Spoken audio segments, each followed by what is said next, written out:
Hi there, and welcome to the new year. Today, I just want to do a video reviewing the whole year and all the books that I've read, and basically to kind of look at how I scored some books, some of the highlights and lowlights, and to say thank you to you all for liking and subscribing to the channel. So, this year I clocked up 75 books read, and there definitely were some excellent reads.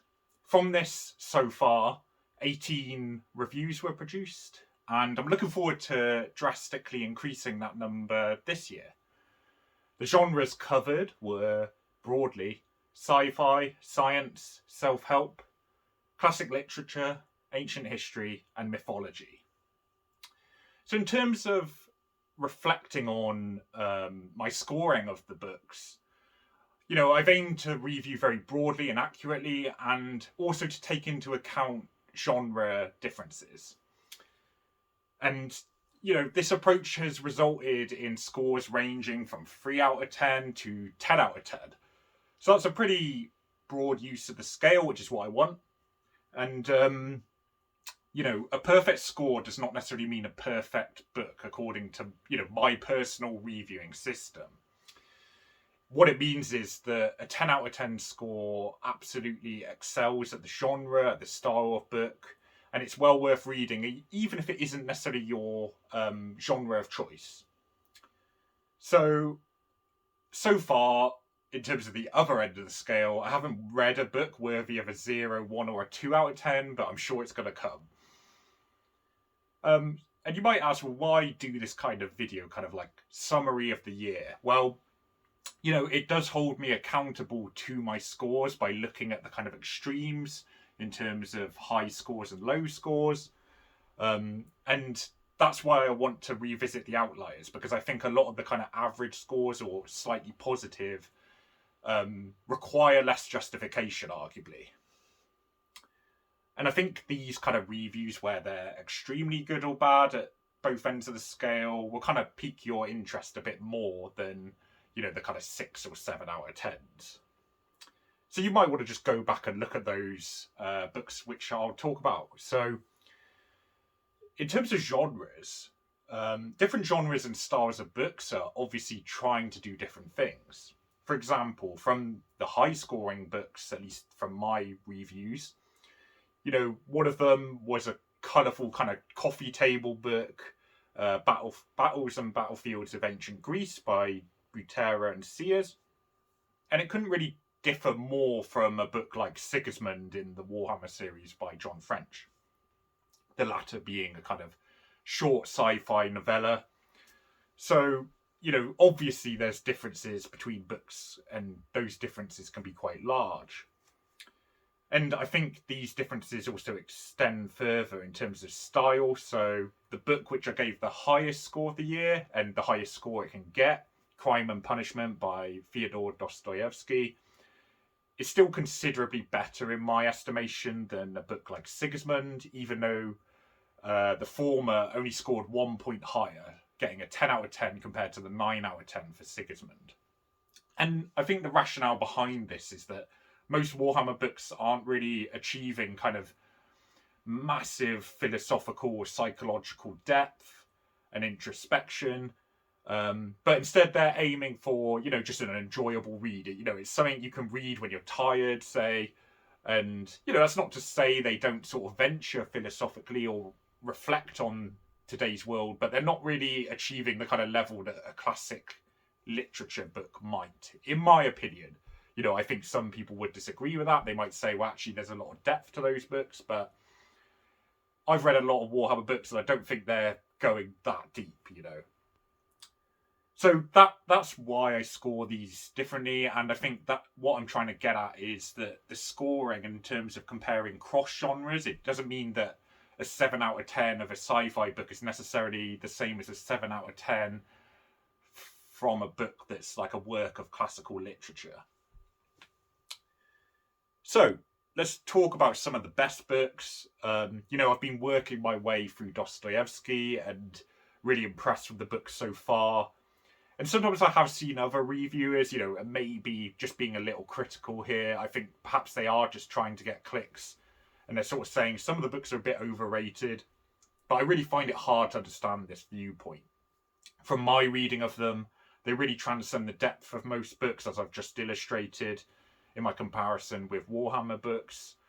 And I'm not really sure what such a review is trying to get at or get from the book, if they're kind of saying, oh, there's not much to it, or it's a bit overrated. I don't think they've really considered the material either in depth or kind of researched it enough to know what the wider implications are of a book like that. My suspicion is that a lot of people miss the kind of themes and motifs in a book like that, and I'm going to say, I probably didn't get all of them, and also that I think they are difficult to understand, some of it. So it's quite understandable, but I think to then ask sort of like, what's all the fuss about? You know, I think people need to do their homework if that's the case. You know, make sure and verify the kind of falsifiability in your own argument. Have you really gone to lengths to understand what the book's getting at? Is it just that you missed what it was sort of alluding to?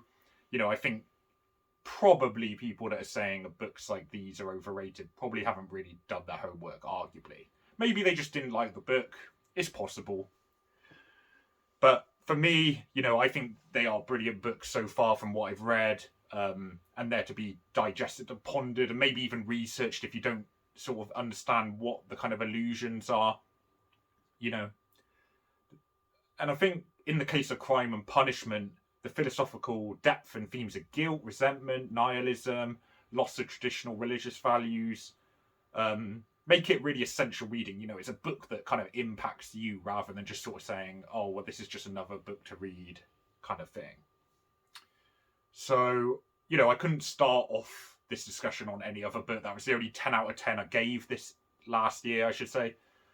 And it might be the best book I've ever read so far, but I'm yet to read Brothers Karamazov, so we'll see how that matches up. Moving to the self-help genre, another high scorer was David Goggins' Never Finished, and it's a modern example of a person really embodying the kind of ancient Spartan Stoic values that, you know, this channel's named after. David Goggins might even be in a category of his own, taking his extreme willpower to new levels. You know, he really is relentless. And in this book, I think he came across more honest, more vulnerable, and no less inspirational. And that's why it's such a good self-help kind of genre book. I think for the new year, if you really need to kind of kick up the rear to start the new year, that's a really great book to read. Never Finished, or his first book, Can't Hurt Me, is probably an even better place to start at. In ancient history, Dr. Rush's Sparta at War was a really detailed and engaging account of the Spartans, unsurprisingly mainly focusing on the war element. Their battles, strategies, tactics are covered. And this is something that can get rather complicated, especially with the Peloponnesian War. So for something more digestible, you know, the kind of coffee table book, as I like to call it, that I mentioned, Battles and Battlefields of Ancient Greece by Buter and Sears, that's a really beautiful book just to have in your hands. The kind of colour photos, the maps, the premium feel. And that's a good book to dip into. It's a little bit more accessible maybe than something like Dr. Rush's book. And it's, yeah, highly recommended from me. If ancient history is too dry for you, though, Joseph Campbell's Hero with a Thousand Faces is a classic of comparative mythology. And I don't think it's necessarily the easiest book to digest, but it's quite kind of colourful because, you know, mythology and religion has a lot of colour to it. There's a lot of interesting stories and monsters and things like that. And some of the parallels, to be fair, between the mythologies can be quite obvious and clear. You know, one example is Garm, the dog guarding the underworld in Norse mythology, and one that's probably better well known, Cerberus, the three-headed dog of Greek mythology. You know, there's obvious parallels there. Cerberus obviously guards the underworld just like Garm, and they're quite clearly, there's probably some kind of influence on each other there. But mythology can get quite complicated. You know, the scholar Bruce Lincoln argued that the etymology of the two names was linked, whereas Daniel Ogden argued that the roots of the names would actually have to be from two different Indo-European root names, and so they aren't actually linked. So you can kind of see there that although on first perspective you would sort of just assume it's the same story, there might be more to it when you kind of delve into the etymology of the words and things like that. So my guess is they probably did influence each other still, but there's often more to it than you might get from just reading Campbell's work straight up. On a lighter note, the most reviewed genre was actually sci-fi because of Warhammer 40,000, something I'm a big fan of. I'm working my way through the Siege of Terror series, and surprisingly, many of the strongest books I reviewed from Warhammer were often kind of deemed supplementary to the main stories. A really good example was Fury of Magnus, probably the best book I felt that I read from Warhammer this year, or Sigismund, which also rated really highly. I think both of them were 9 out of 10s from the Primarch series of books. I think Fury of Magnus was especially underrated, in my opinion. It had that sort of transcendental feel to it that I was sort of accusing Warhammer of not usually having. It covered a lot of themes. It felt very powerful. It felt very important for the Thousand Sons. It's kind of like the wrap-up of their Horus Heresy books that centre around them. It's a great read. I really recommend it. However, what about the bad or the poorly rated books? So, I do tend to read what I'm drawn to. There's such a plethora of books nowadays that you can be quite selective. So although I try hard to account for bias, I am sort of picking out what I'm interested in, obviously.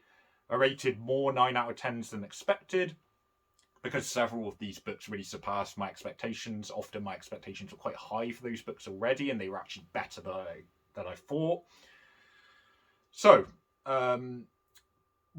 we do need to bear in mind, though, that many of these books that I've reviewed come from a wider amount of reading that I'm doing. I read about 75 books, so that produced 18 reviews, so you're actually sort of getting a selection of those. So the kind of ratings can get distorted because there's probably a lot of like 5 or 6 out of 10s that I would have rated or yet to come,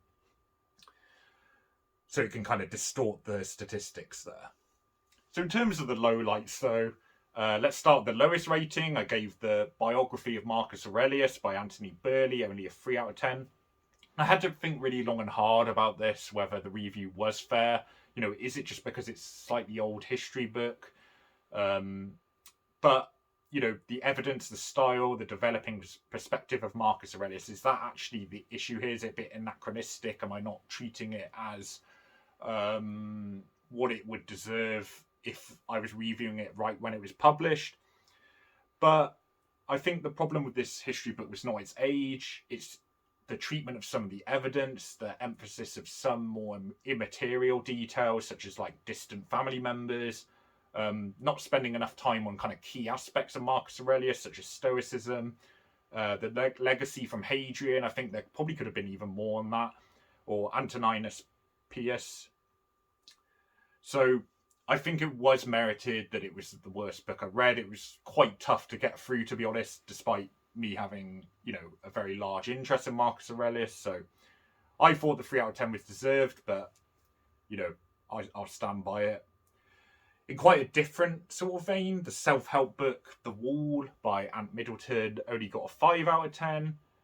And that's despite Ant having plenty of perspective, I think, and being a voice worth listening to. I have huge respect for anyone in the armed forces, especially with a career like his. And I preferred Ant's first self-help book, First Man In. And I think some of the more recent installments, because I think he's done 4 or 5. If you go to the review, I'll have the proper number there. Some of the more recent installments fall into the trap of being a little bit too generic in a self-help genre where, there's plenty of generic books already. So it does have good advice in it, but most of it's nothing new. So it makes it fairly skippable. It's a very average book, in my opinion, and that's why it got a 5 out of 10. So moving forward for this year, I'm really happy to see, there's some subscribers Let me know what you'd like to see. Are there any books you want to see a review for? And perhaps I'll do some polls or something just to see. Should I venture into new genres? If so, what genre and what book and why?